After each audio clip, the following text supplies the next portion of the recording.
Hello my dear students. Now we will discuss about some important points which are related to circles. In the whole chapter circles, we will use these 3 points or 4 points only. So if you understand this, and also we have to memorize the 9th class circles topic. Then we will get very good idea about of circles in 10th class. Here, what is meant by a circle? Circle is a set of points which are equidistant from a fixed point. That fixed point we are calling as center, and that fixed distance we are calling as equidistant dimension, that is we are calling as radius.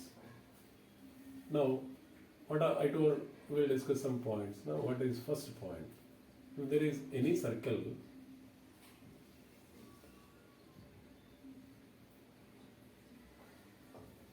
if there is a line which touches the circle at some point, here O is center of the circle, this point we are calling as point of contact. This point where it touches the circle. If a line which touches the circle at some point, that point we are calling as point of contact. If we join center to the point of contact, then this is radius.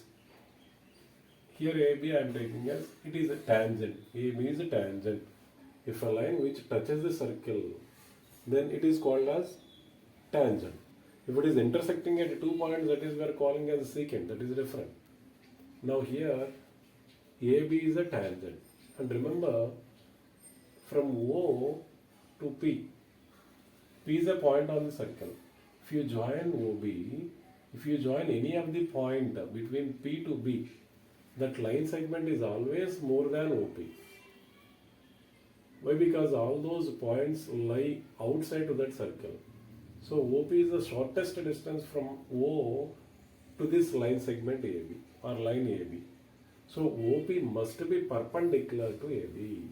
So remember this point, radius is perpendicular to tangent. Always radius is perpendicular to tangent. So here OP is radius and AB is tangent.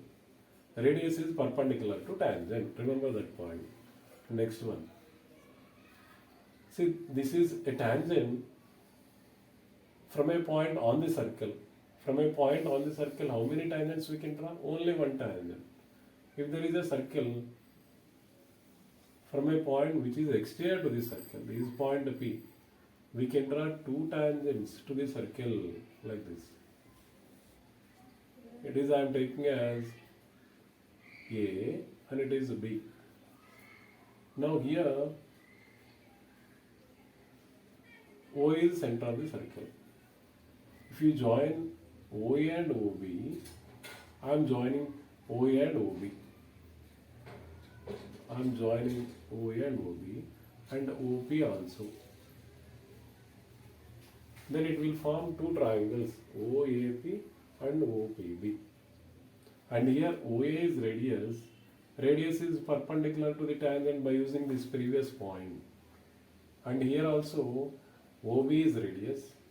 OB is radius which is perpendicular to the tangent PB by using previous point.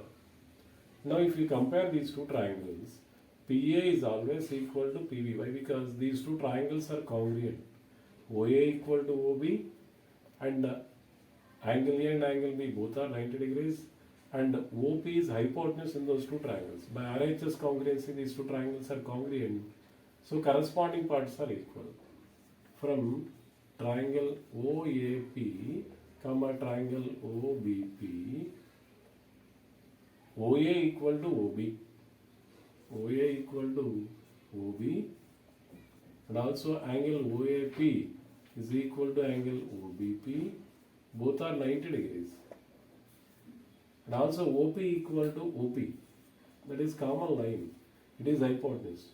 So by RHS congruency, triangle OAP must be congruent to triangle OBP. So by using CPCT, corresponding parts are equal, implies PA must be equal to PB. So PA is a tangent and PB is a tangent. Remember, this point is also very, very important. if any two tangents drawn from external point to the circle, then the lengths of both the tangents are always equal. So here P and PB are always equal. Another point. If there is any two chords,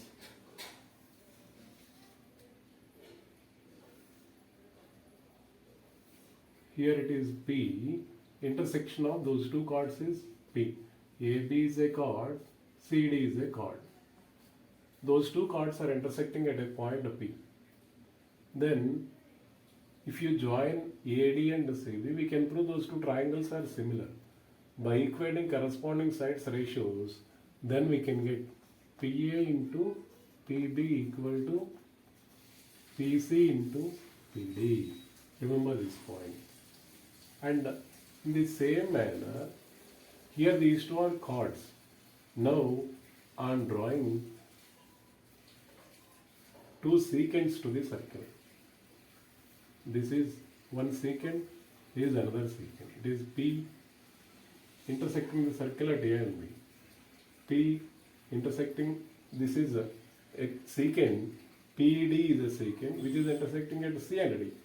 If a line which intersects the circle at 2 points, that is secant, if it touches at one point, that is tangent. So here it is tangent, but here PD is secant, PB is secant.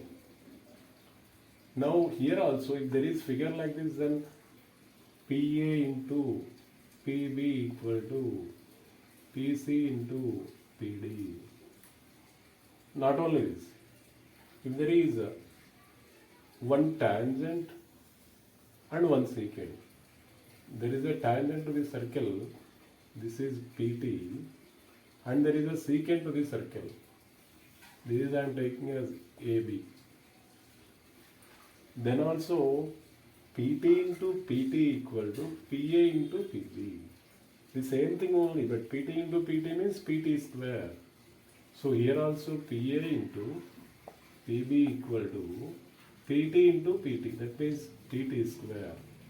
So these three results are same only, but figures are different. So here both are chords. Here these two line segments are secants. Here these two line segments are, one is a tangent, another one is secant. So all of you remember first point, second point and third point in this chapter. These three are very important in circles at 10th class. Thank you everyone. Bye. Have a nice day.